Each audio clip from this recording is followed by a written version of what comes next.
আসসালামু আলাইকুম, কেমন আছেন সবাই? আজকে গুড়ি গুড়ি বৃষ্টির ভিতরেও আমাদের দেখুন মাদ্রাসার যে ছাদ ঢালাইয়ের কাজ শুরু হয়েছে।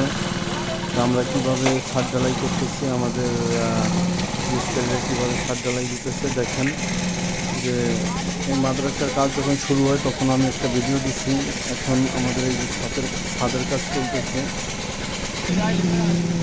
তো আকাশ একদম মেঘাচ্ছন্ন, এই জন্য আপনার কত দূর কী হবে, কীভাবে বৃষ্টি আসবে কোনো জানি না। তার কাজ চলতেছে।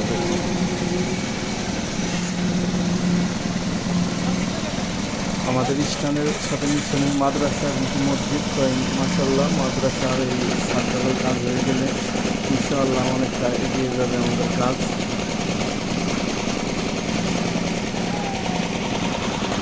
ছোট মিনি ক্যারেন সিস্টেম করে নেওয়া হয়েছে, যাদেরকে চুক্তি দেওয়া হয়েছে তারা এই কাজগুলো করতেছে।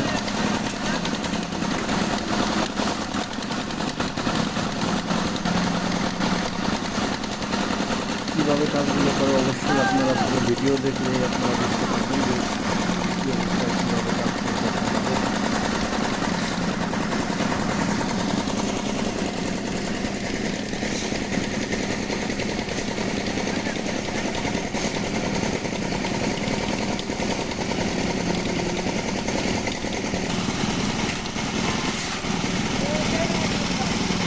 এই নিচের থেকে সিমেন্ট, বালু এবং খোয়া দিয়ে যে মিক্সচারটা আছে, মিক্সচার এখন ঢালতে উপরে নিচের থেকে নিয়ে এসছে ঢালা হয়েছে।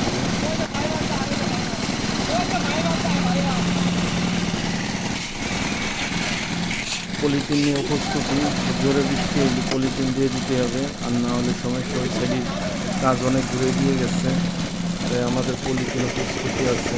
যদি বৃষ্টি এসেই যায় তাহলে এই পলিথিনের ব্যবস্থা করতে হবে।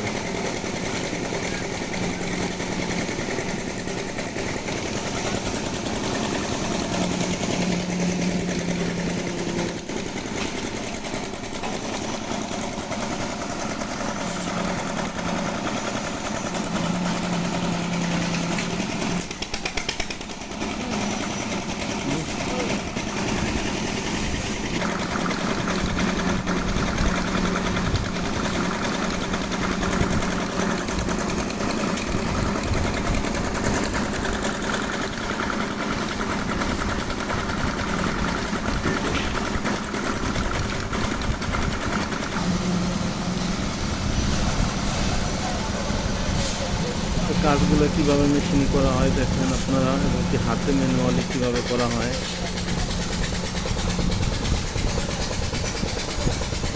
অবশ্যই ছাদ জ্বালাই দিলে যে ভাইব্রেশন মেশিন আছে, এই ভাইব্রেশন মেশিন দিয়ে জ্বালাই দেন, অবশ্যই ভালোভাবে ব্যবহার করবেন। কারণ প্রতিটা পিলারের কাছে এবং কি যে ভীম ঢালাইগুলো আছে এগুলো ওই ভাইব্রেশন মেশিনগুলো দিয়ে যদি আপনার ঠিক মতন না গাদানো হয় তাহলে কিন্তু পরবর্তীতে এখানে সমস্যা সৃষ্টি হয়।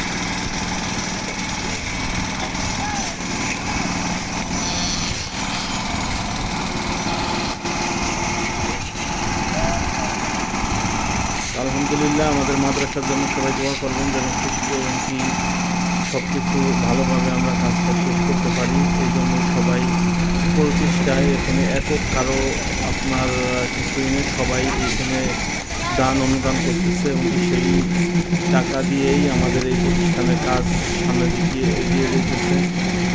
সবাই দোয়া করবেন অবশ্যই।